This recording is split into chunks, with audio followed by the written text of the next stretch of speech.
Dear student, Indian public higher secondary school Bhairav Chauraha Titla Kushinagar online classes में आपका स्वागत है। मैं रवि सर क्लास 7 का आज मैथ पढ़ेंगे।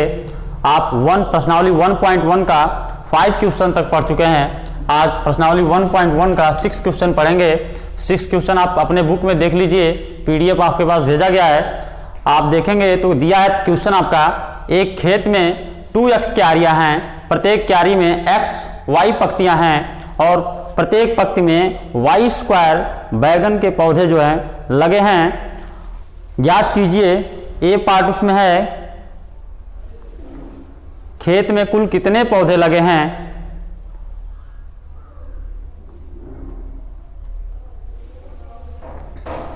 और सेकंड पार्ट आपका है x = 3 और y = 2 हो तो कुल पौधों की संख्या कितनी है। तो सबसे पहले हम पहला पार्ट इसका करते हैं।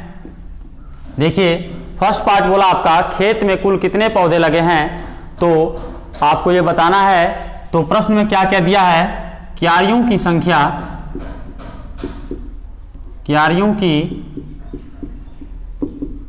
संख्या आपका क्वेश्चन में दिया है 2x और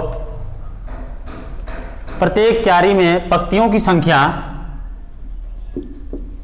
प्रत्येक क्यारी में पंक्तियों की संख्या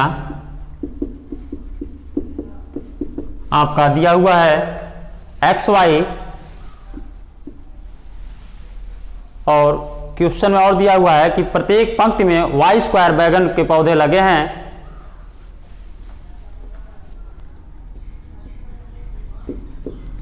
प्रत्येक पंक्ति में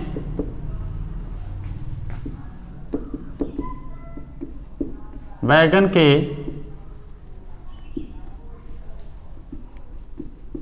लगे पौधों की संख्या आपका दिया हुआ है y स्क्वायर। यह आपका क्वेश्चन में दिया हुआ है कि क्यारियों की संख्या 2x, प्रत्येक क्यारी में पंक्तियों की संख्या xy और प्रत्येक पंक्ति में बैगन के लगे पौधों की संख्या y स्क्वायर। और क्वेश्चन नंबर 1 पूछा आपका खेत में कुल कितने पौधे लगे हैं, तो यहां से देखेंगे, लिखेंगे, इसलिए खेत में लगे कुल पौधों की संख्या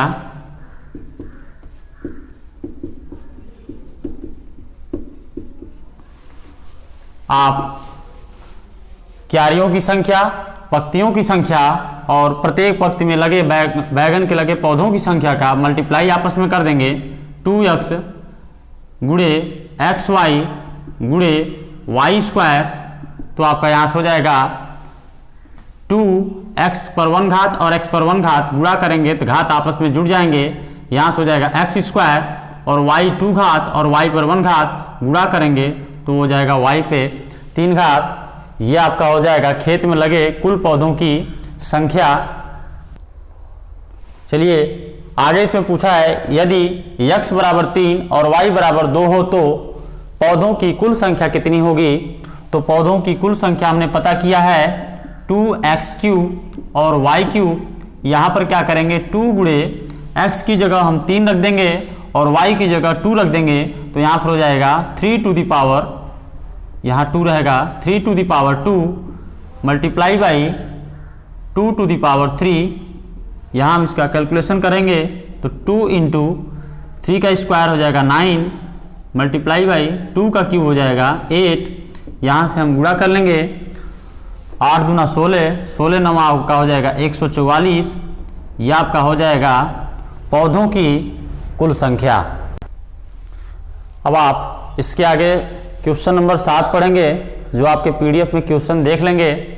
उसमें पूछा है, जो प्रश्न आप देख लेंगे कि पूछा है, प्रश्न में दिया हुआ है कि एक मैदान में बच्चों की पंक्तियां जो है आपका दिया हुआ है यहाँ पे 4x स्क्वायर y स्क्वायर और प्रत्येक पंक्ति में बच्चों की जो संख्या है वो दिया हुआ है 16x इंटू वाई, ये आपका दिया हुआ है। और प्रश्न में पूछ रहा है मैदान में कुल कितने बच्चे हैं, तो कुल बच्चों की जो संख्या है आपस में इन दोनों का मल्टीप्लाई कर देंगे तो ये आपका हो जाएगा 4x² y² multiply by 16x into Y.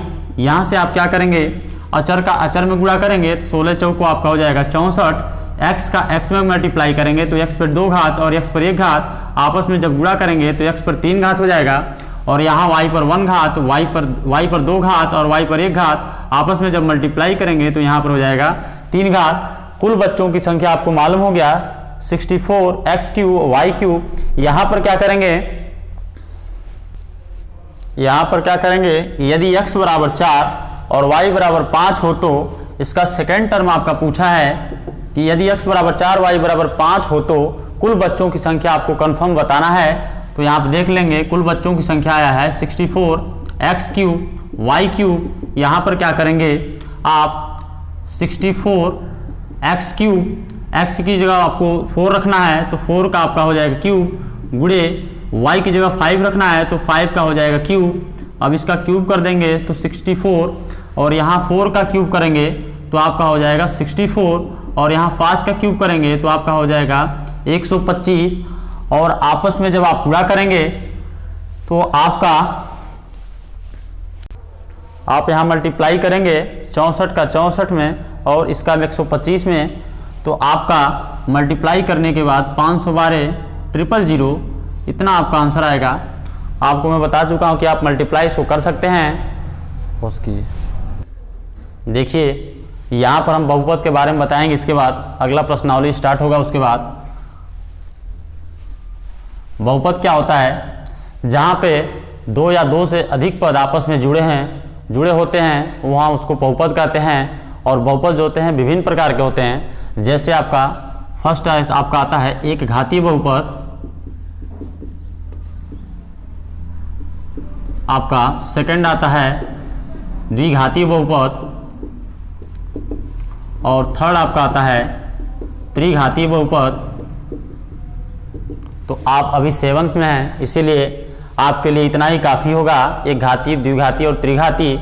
एक घातीय बहुपद किसे कहते हैं, ऐसा बहुपद जिसमें चरों का मैक्सिमम घात 1 होता है उसे हम एक घातीय बहुपद बोलते हैं। जैसे आपका हो जाएगा x + 5, इसमें देखिए चर x है और x का घात 1 है, इसलिए यह एक घातीय बहुपद कहलाएगा या इसे रेखीय बहुपद भी कहते हैं। सेकेंड टर्म आपका आता है द्विघातीय बहुपद, ऐसा बहुपद जिसमें चरों का मैक्सिमम घात 2 होता है उसे हम द्विघातीय बहुपद कहते हैं। जैसे एग्जाम्पल के लिए आपका हो जाएगा x² + 5x + 6 हो जाएगा। इसमें देखिए चरों का मैक्सिमम घात, यहाँ देखिए मिनिमम घात 1 है लेकिन इस बहुपद में चरों का मैक्सिमम घात 2 है, इसलिए इस बहुपद को हम द्विघातीय बहुपद बोलते हैं। और तीसरा आपका है त्रिघातीय बहुपद, ऐसा बहुपद जिसमें चरों का मैक्सिमम घात 3 होता है उसे हम त्रिघातीय बहुपद बोलते हैं। एग्जाम्पल के लिए आप कुछ भी लिख सकते हैं, जैसे y³ + 5y² + 5y और +6। ऐसे बहुपद में देखिए चर आपका y है और y पर मैक्सिमम घात 3 है, इसलिए इसको हम त्रिघातीय बहुपद कहते हैं।